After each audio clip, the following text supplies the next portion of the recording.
बहुत आवश्यक है 2025 का चुनाव में बदलाव होना। दो धाराएं हैं और इन्हीं दो धाराओं के बीच में 2025 का चुनाव होना है। 25 में तो होना ही जी, तो क्या प्रशांत किशोर किसी धारा के साथ चलेंगे या अपने लिए अलग से रास्ता बनाएंगे? 3 साल में आपने देखा प्रशांत किशोर कोई भाव दे रहा था? नहीं। कहाँ 3 में थे कि 13 में थे? 3300 में थे? कहीं नहीं थे। नहीं, इनको लगा कि नीतीश बुला लेंगे, तब से नीतीश के गोदे में जाकर कूद रहे थे, तब से जा रहे थे भाजपा के लोगों से लुका के मिलने, तब से जा रहे थे कांग्रेस से मिलने, कहीं भाव नहीं मिला। प्रशांत किशोर को कहा गया your services are no longer needed, please seek another consumer. कहीं और जाइए, कहीं और जाकर दुकान लगाइए, यहाँ दुकान की आवश्यकता नहीं है आपकी। तो प्रशांत किशोर का अच्छा तो हम अपना दुकान खुद लगाएंगे, लिखो फेंको टाइप का। ऐसा कौन मक्खी पकड़ने वाला यंत्र लगा दिया बुलुका की दबा ढप जाके सट रहा है लोग उसमें? ऐसा क्या हो रहा है? कुछ नहीं हो रहा है, कोई नहीं जा रहा है। प्रशांत किशोर की पार्टी में वही 2 ही तरह के लोग हैं, एक जो 25,000 रुपये महीना दे सकते हैं, एक जो 25,000 महीना ले सकते हैं। नमस्कार, आप विशेष पंचनामा देख रहे हैं और विशेष पंचनामा में जैसा कि आप सभी जानते हैं कि हम विशेष बातें लेकर के आते हैं। आज भी हमारे पास बहुत विशेष बात है जो नमन जी से हम उस पर चीर-फाड़ करवाएंगे और इसके साथ साथ 24 से 25 तक की यात्रा को पर ले चलेंगे। इसमें बहुत सारे चेंजेज हुए हैं और बिहार की राजनीति में बदलाव हुआ है, उसी से जुड़ा हुआ है आज का विशेष पंचनामा। नमन जी, विशेष पंचनामा में आप जो विषय लेकर के हम आए हैं उसमें सबसे पहले तो हम ये जानना चाहेंगे कि ये विषय ही क्यों लेकर के आए हैं? देखिए, प्रशांत किशोर बिना किसी मंजिल के, बिना किसी मकसद के बिहार में राजनीति लगातार कर रहे थे। जी। बहुत सारे लोगों को लगता है जब मैं तेजस्वी यादव के खिलाफ कुछ बोलता हूँ या प्रशांत किशोर के खिलाफ बोलता हूँ तो उन्हें लगता है कि कोई व्यक्तिगत खुन्नस होगी। जी जी। बिल्कुल नहीं है। मुझे तो बहुत अच्छा लगा, प्रशांत किशोर वास्तविक तौर पर बिहार की राजनीति में अब आ गए हैं। जी। हमारा काम है उस ट्रैफिक पुलिस की तरह कोने में खड़ा रहना, जैसे ही गड़बड़ाएगा आपका हेलमेट चेक कर देंगे। जी। जिस दिन भूलिएगा उस दिन जान के चेक करेंगे। जी। वो अब 10 गाली हमें दे दीजिए लेकिन कोई फ़र्क नहीं पड़ता है। मेरा काम वही है, हम वो काम करेंगे। सरकार के खाते में भी तो आते रहने से कुछ ना कुछ। बिल्कुल बिल्कुल बिल्कुल। प्रशांत किशोर बिहार की राजनीति में निश्चित तौर पर सबसे फिसड्डी नेता थे। लेकिन एक बात मैं ज़रूर कहूँगा, क्या तेजस्वी यादव से कोई अंदर उनकी सेटिंग हुई? क्या उन्होंने तेजस्वी यादव को ही अपना समर्थन अंदर दे दिया? सीधे उंगली से घी नहीं निकल रही थी, उंगली टेढ़ी कर दी है। और एक नहीं, दोनों ने। जी। प्रशांत किशोर तेजस्वी यादव पर कोई आज से हमला नहीं कर रहे हैं, किसी को नहीं छोड़ते हैं। मुझे लगता है एक शायद चिराग पासवान पर बहुत कुछ नहीं बोले हैं। बाकी चूंकि चिराग पासवान पर बोल नहीं सकते हैं, कोई लूपे नहीं दिया गया है। जी। अन्यथा वो बिहार के लगभग सभी नेताओं पर बोलते हैं, सम्राट की पगड़ी से लेकर किसी नेता के चड्डी तक जो ट्रेन में घूम रहा हो, बिल्कुल सब पर बोलते हैं। बिल्कुल बिल्कुल। लेकिन प्रशांत किशोर को कभी भी सीरियस इतना लिया नहीं गया। अगर आपको मैं एक बात बोलूं तो रिटायर IPS बेरोजगार लोग, रिटायर IPS बेरोजगार अलग अलग बोले हैं, एक मत जोड़ दीजिएगा। रिटायर IPS हो, बेरोजगार लोग हो, बहुत बुद्धिजीवी बेरोजगार, मतलब ऐसा नहीं कि उन्होंने पढ़ाई नहीं की इस वजह से बेरोजगार है, इतना पढ़ लिए कि बेरोजगार हो गए, उस टाइप के बेरोजगार लोग। इनको प्रशांत किशोर में बड़ा फ्यूचर बिहार का दिखता है। बताते हैं क्यों। पहला कारण जो राजद के उस चिट्ठी में लिखा हुआ है, प्रशांत किशोर पांडे जी कि ब्राह्मण के यहाँ बनिहारियों कर लेंगे, दलित क्या थोड़ी है जाके वहाँ बैठे कुर्सी पर जी, दलित का पानी थोड़े पिएंगे, ब्राह्मण का बनिहार।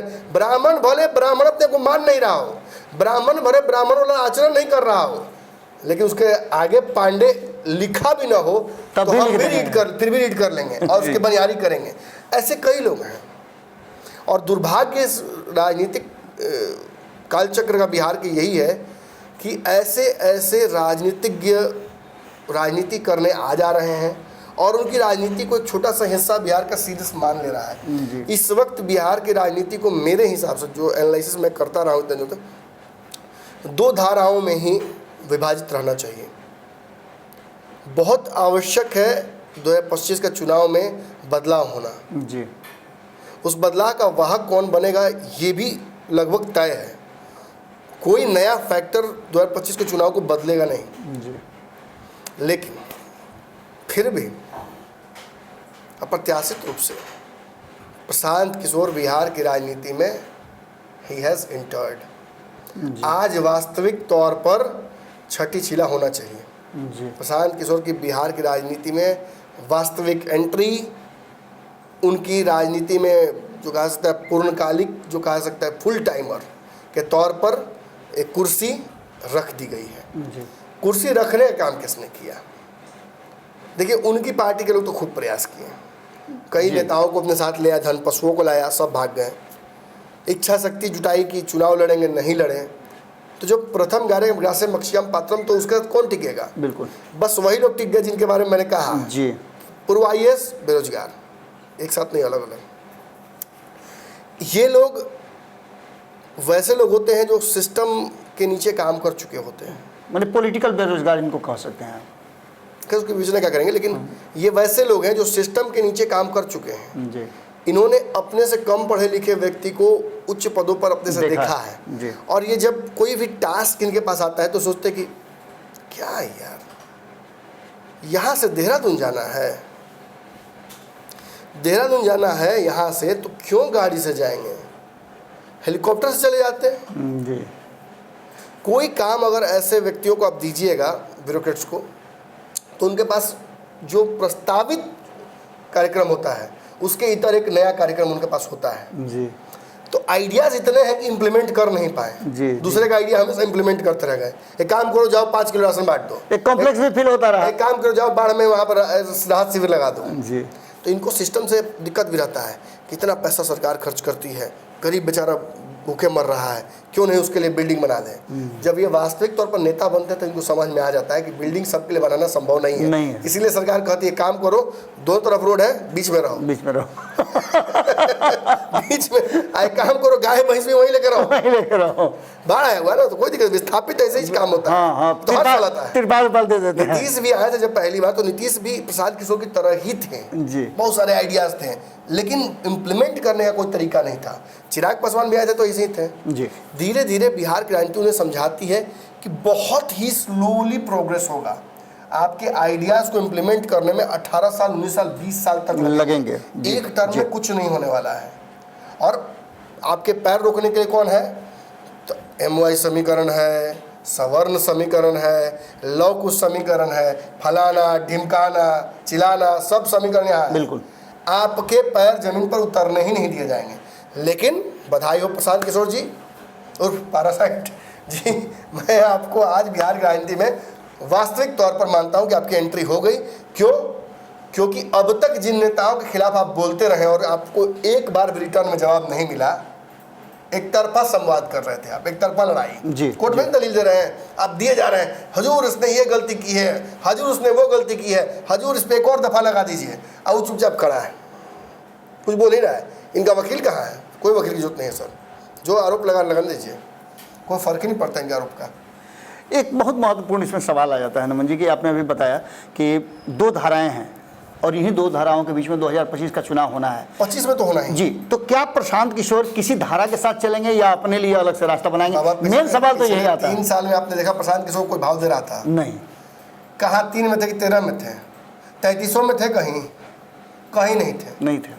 तो रास्ता तो बनाना पड़ेगा। नहीं है, यही देखकर तो चुनाव नहीं लड़े। इनको लगा कि नीतीश बुला लेंगे, तब से नीतीश के गोदी में जाकर कूद रहे थे, तब से जा रहे थे भाजपा के लोगों से लुका के मिलने, तब से जा रहे थे कांग्रेस से मिलने, कहीं भाव नहीं मिला। प्रशांत किशोर को कहा गया your services are no longer needed, please seek another consumer. कहीं और जाइए, कहीं और जाकर दुकान लगाइए, यहाँ दुकान की आवश्यकता नहीं है आपकी।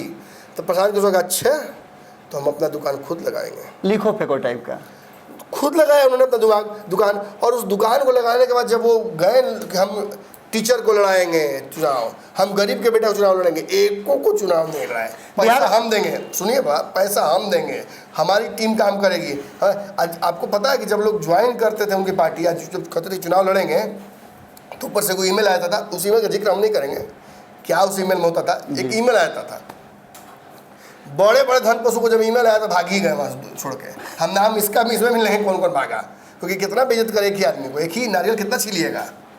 अब इसमें देखिए जो बात आपने पूछी उसका जवाब मैं फाइनली दे ही दूँ और उस विषय पर भी वापस आ जाऊँ। प्रशांत किशोर के अब तक के इतना भी कुछ भी उन्होंने कहा, उस पर कोई रिएक्शन किसी पार्टी का नहीं आना प्रशांत किशोर की राजनीति का सबसे विफल स्तर था। जी जी। लेकिन जो राजद, समझिए मैं जो बोलने जा रहा हूँ, जी जी, बहुत महत्वपूर्ण सवाल जो है। राजद, जो तेजस्वी यादव नीतीश कुमार के एक भी आरोप का जवाब नहीं देते थे। जो इतना कुछ कहा गया उन पर, उसका कोई जवाब उन्होंने नहीं दिया। भाजपा का सम्राट चौधरी को भाव नहीं देते हैं, चिराग पासवान को नहीं बोला कुछ भी, कोई कुछ बोलता रहा, नहीं बोले। वो एकाएक अब बात कर रहे हैं कि उस लेटर की, तो लेटर में लिखा होता कि हमारे पार्टी के लोग लगातार जुड़ रहे हैं राजद के प्रशांत किशोर के साथ। ऐसा कौन मैंने मक्खी पकड़ने वाला यंत्र लगा दिया है? दूर दूर तक कहीं नहीं लगा। ऐसा कौन मक्खी पकड़ने वाला यंत्र लगा दिया बुलूका की दवा डब जाके सट रहा है लोग उसमें? ऐसा क्या हो रहा है? कुछ नहीं हो रहा है, कोई नहीं जा रहा है। प्रशांत किशोर तो खुद परेशान है, जो थे वो भाग गए। प्रशांत किशोर की पार्टी में वही 2 ही तरह के लोग हैं, एक जो 25,000 महीना दे सकते हैं, एक जो 25,000 महीना ले सकते हैं। तो जो ले सकते हैं उनको मिल रहा है परमानेंट। ऐसा तो नहीं है कि नहीं मिल रहा है, कुछ लोगों को मिल रहा है, लेकिन कई लोगों को नहीं मिला जो भाग गए। जी। गया मैं तो आपको लोग कहते हैं आप गए थे, आपको इंटरव्यू नहीं, इसलिए आप किसी आ जाते हैं। अरे भाई इंटरव्यू न देना मेरा क्या जाएगा? हाँ, उन्हें देंगे इंटरव्यू तो ज़्यादा हम बोल देंगे, हम बोलवे किए। सही बात। हो सकता है कि इंटरव्यू के सवालों से डर गए, हमें सवाल चूंकि भेजा जा चुका था उनको पहले ही। लेकिन इतना जरूर कहूँगा कि उस 7 मैंने मुख्यमंत्री को भी जाकर वो एक थप्पड़ मार के चलाता है। जी। बिहार के मुख्यमंत्री को भी जाके एक थप्पड़ मार के आना आसान है, लेकिन प्रशांत किशोर का जाके प्रणाम सर कहना भी 7 चरणों में होता है। जी।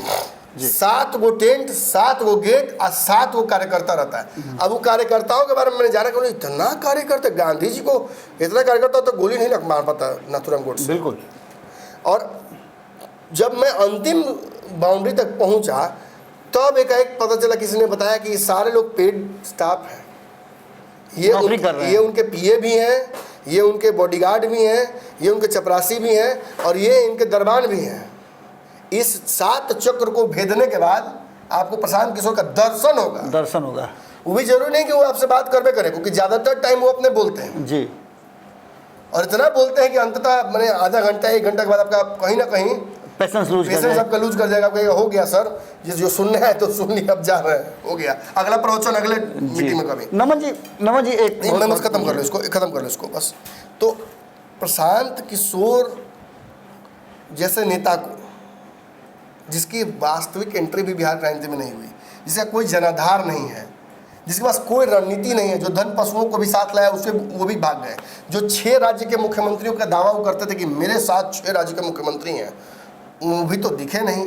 पंचायत में हमने कहा मेरे ऊपर हाथ है जी, कहा है हमको तो दिख नहीं रहा है, पूरे चुनाव में तो नहीं दिखा प्रशांत जी किसी का। हाँ, अब जरूर एक हाथ धीरे से आपका पीछे से उठ रहा है, माथा पर जाने की कोशिश कर रहा है। और वो हाथ जो है वो खुद पे खुद कंफ्यूज हमको किए हुए।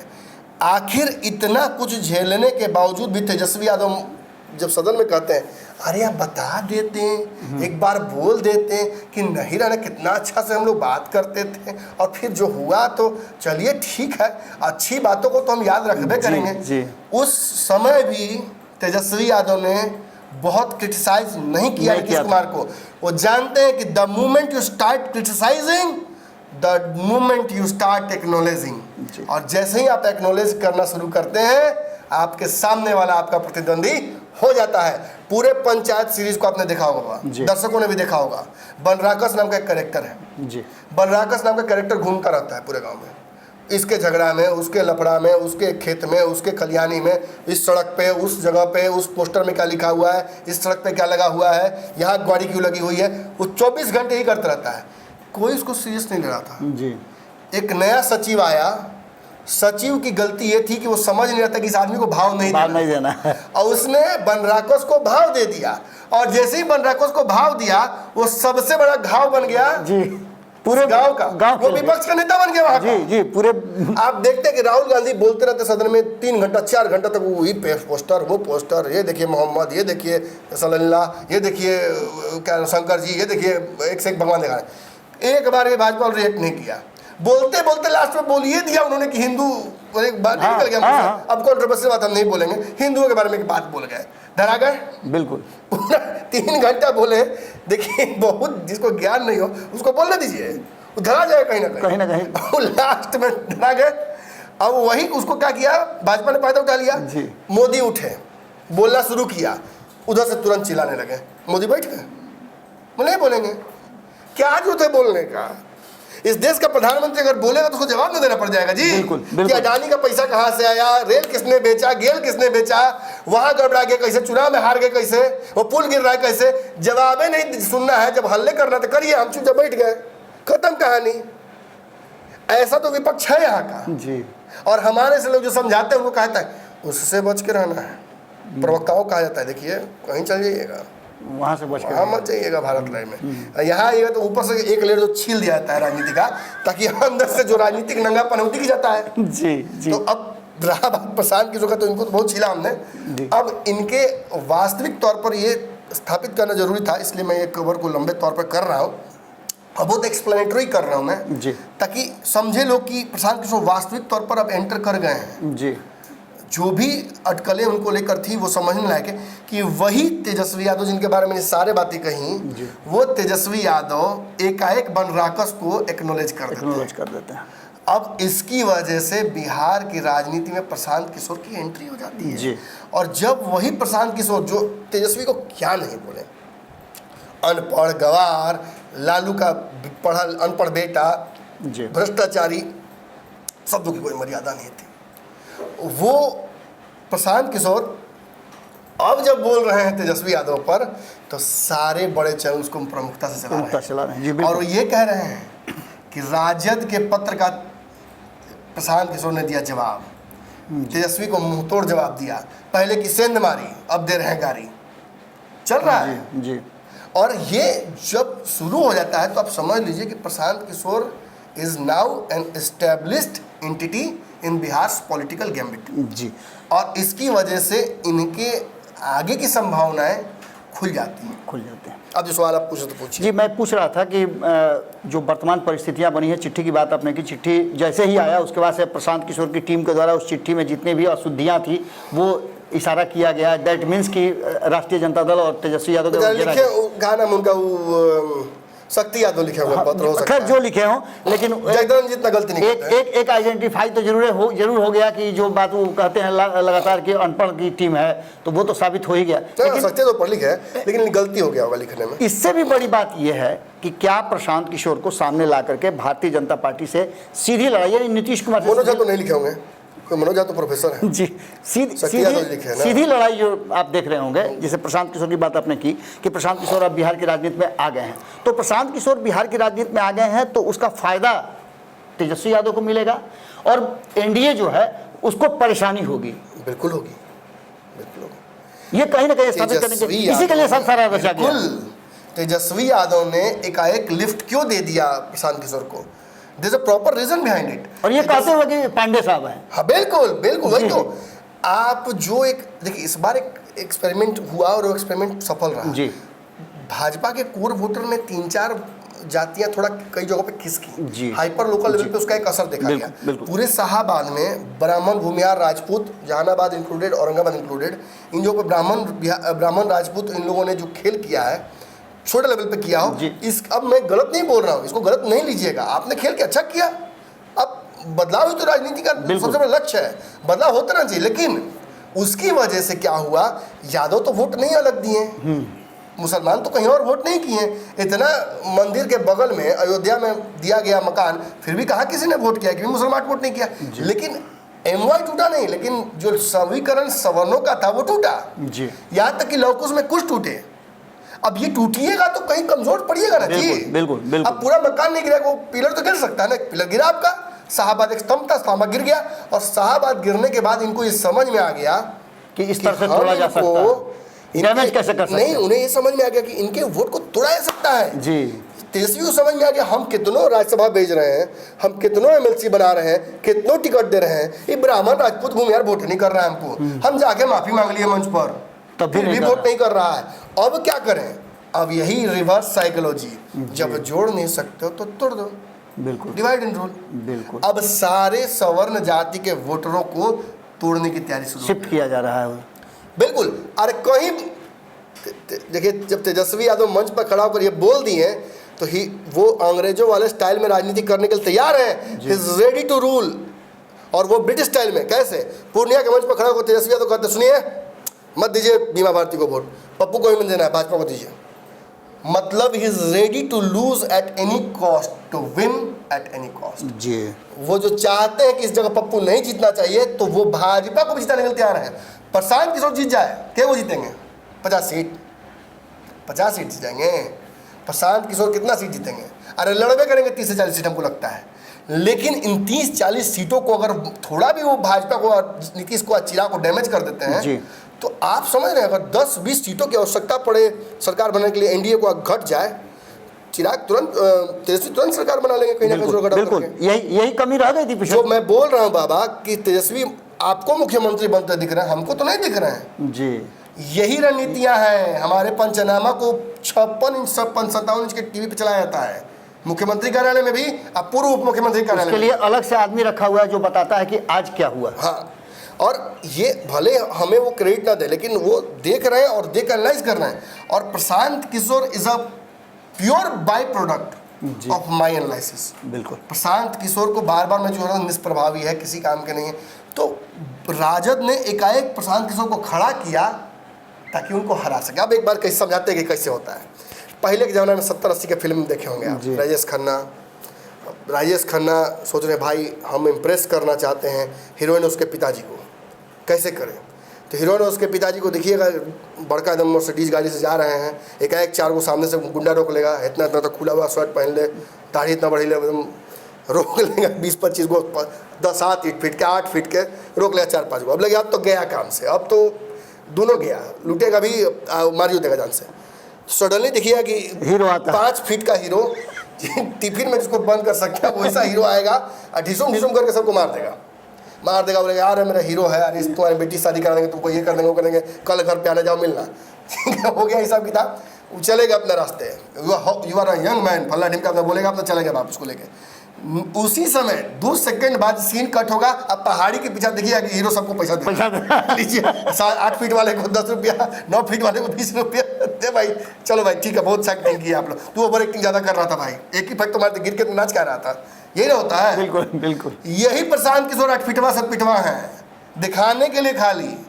तेजस्वी यादव ने जानबूझकर डिकॉय, इसे डिकॉय कहा जाता है जी जी, युद्ध में भी सामरिक जब ताकत लगाई जाती है कहीं पे, तो फ्रंट में डिकॉय रखा जाता है ताकि लगे कि अरे मेन लड़ाका लगता है यही है, तो आप उसको मारने में सकते हैं, तो पीछे से हमला कर दिया, जा घेर लिया पूरा, यही डिकॉयस है। और प्रशांत किशोर वो बकरी हैं जिनको आगे करके भाजपा को सब फरियाना, नीतीश को फरियाना और ये करने की कोशिश तेजस्वी यादव कर रहे हैं, लेकिन हम लोग एक्सपोज कर दिए उनकी रणनीति। अब बहुत चालाक लोग तो समझ गए होंगे, अब ढेर लोग जिसको नहीं बुझाता है वो अपना समझे। अब 2-3 बार इस एपिसोड को देखिए, रिपीट में मोबाइल में सेव कर लीजिए, जब लगे गड़बड़ा रहे तो एक बार रिपीट कर दिया हनुमान चालीसा लिखा, ताकि गड़बड़ाए नहीं। प्रशांत किशोर को इसीलिए आगे किया गया। प्रशांत किशोर पे जो टैग प्रशांत खुद नहीं स्वीकार करते हैं, वो खुद पांडे नहीं मानते अपने आप को, खुद ब्राह्मण नहीं मानते, आप उनको जबरदस्ती ब्राह्मण काहे बना रहे हैं भाई? देखिए मैं 100 कमियां निकाल लूँ प्रशांत किशोर में, मैं उन्हें ब्राह्मणवाद से जोड़कर नहीं देख सकता हूँ। सही बात है। जो ब्राह्मणवाद करते हैं, अब देखिए हाल ही में तो देवेश सेन ठाकुर रडार पे आ गए थे मेरे जी, तो गलती की थी उन्होंने, रडार पे आ गए थे। प्रशांत किशोर ने ऐसी कोई गलती नहीं की है। तो प्रशांत किशोर को जबरदस्ती जब आप ब्राह्मण बनाते हैं तो राजद का भी एक काला चेहरा सामने आता है जी। ब्राह्मणों से इतनी नफरत, इतना दुर्व्यवहार, मतलब इतना नफरत है कि जो व्यक्ति अपने आगे ब्राह्मण लिख भी नहीं रहा है उसको भी आप ब्राह्मण बताकर करें, वो ब्राह्मण इसलिए आपकी पार्टी तोड़ रहा है, तो शर्म आना चाहिए ना। एमओआई समीकरण में जब ब्राह्मण हस्तक्षेप करके टूटपाट कर रहा है तो कैसी पार्टी चला रहे हो यार, क्या चला रहे हो? 2024 के चुनाव में नमन जी आपने एक नया प्रयोग दिया था कि साम दाम दंड भेद ये नीतियां हैं, जिसको उसके बाद आपने कहा था कि मैत्री, तो मैत्री तो देखने को मिल गया 2024 पर्दे के पीछे। अब आप जो जाना चाह रहे हैं मैं समझ गया आपका इशारा कि क्या अंडरस्टैंडिंग सीधा बना है कि मौका से बन गया अपने आप। बिल्कुल बिल्कुल, नहीं था कि आप एक जगह होता है कि आप आम का पेड़ लगाते हैं, मेरा बाल बच्चा खाएगा, हम खाएंगे, 7 फीट 8 फीट 10 फीट तक कहानी खत्म। अब बाल बच्चा को मिला कि नहीं पता, आपको नहीं पता चलेगा। एक होता है कि आम अपने लग जाता है जी, कि इसको लगाया कहाँ लगाया पता नहीं चलता है, आपको किसी से फल मिल जाता है जी। तो ये वही वाला हमको लगता है आम लगाया कौन पता नहीं, परिस्थितियों ने दोनों को साथ ला दिया है, पर्दे के पीछे दोनों से साथ खेल कर रहे हैं और दोनों एक दूसरे का फायदा उठाना सीख गए हैं।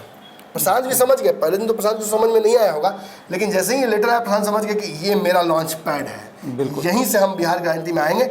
लेकिन बाबा, हैविंग सेड दिस, इस बात से इनकार नहीं किया जा सकता है, प्रशांत किशोर जितना दरवाजा पे मन्नत माने हैं, इतना पे अगर मांगे होते बाल वंश तो 10-12 बाल बच्चा होता है। जी जी। तो प्रशांत किशोर को जितना दरवाजा पे मन्नत माने हैं, कोई बहुत बड़ी बात नहीं है कि तेजस्वी यादव से अंदर अंदर कोई सेटिंग कर लिया हो उन्होंने।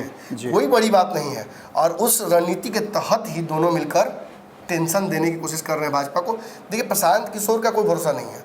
नीतीश जिस दिन कहेंगे, कहा प्रशांत बाबू आप कहाँ आजकल घूमते रहते हैं, प्रशांत किशोर उसी समय एकदम लिक्विड हिसाब बहते हुए चले। दुश्मन का दुश्मन दोस्त होता है, वो तो राजनीतिक परिस्थितियां बनाती है। लेकिन प्रशांत किशोर या कोई भी बिहार की राजनीति में जिसको नीतीश कुमार देख लिया, कह देगी क्या आजकल आप दिखते नहीं हैं, बस समझ लीजिए गठबंधन वही हो गया, चट मंगली पट गठबंधन कोई। तो प्रशांत किशोर वैसे ही नेता है, कोई जनाधार नहीं है, कोई स्पष्ट रणनीति नहीं है। राजद ने एक मौका जरूर दे दिया है, कुछ सीटों पर, 5-6 सीटों पर मुझे लगता है कि इसका असर ऐसे ही चला तो हो जाएगा। ऐसा चलता हुआ मुझे बहुत लंबा दिख नहीं रहा है जी। तो आप देख रहे थे विशेष पंचनामा, और विशेष पंचनामा में हमने एक प्रयास किया, एक कोशिश किया कि बिहार की राजनीति में जो वर्तमान परिस्थितियां बनी हैं और 2025 के चुनाव को अगर बहुत आप देखते हैं बारीकी से, तो उसमें क्या कुछ होने वाला है। प्रशांत किशोर का नाम और प्रशांत किशोर को लेकर के जिस तरह की राजनीति और जिस तरह की चर्चाएं चल रही हैं, उसमें आप इस पूरे विश्लेषण के बाद क्या समझते हैं, कमेंट बॉक्स में जरूर लिखिए। वैसे तो आप लिखते भी हैं, पंचनामा में कहाँ आप छोड़ते हैं। चलिए, बहुत बहुत धन्यवाद, नमस्कार।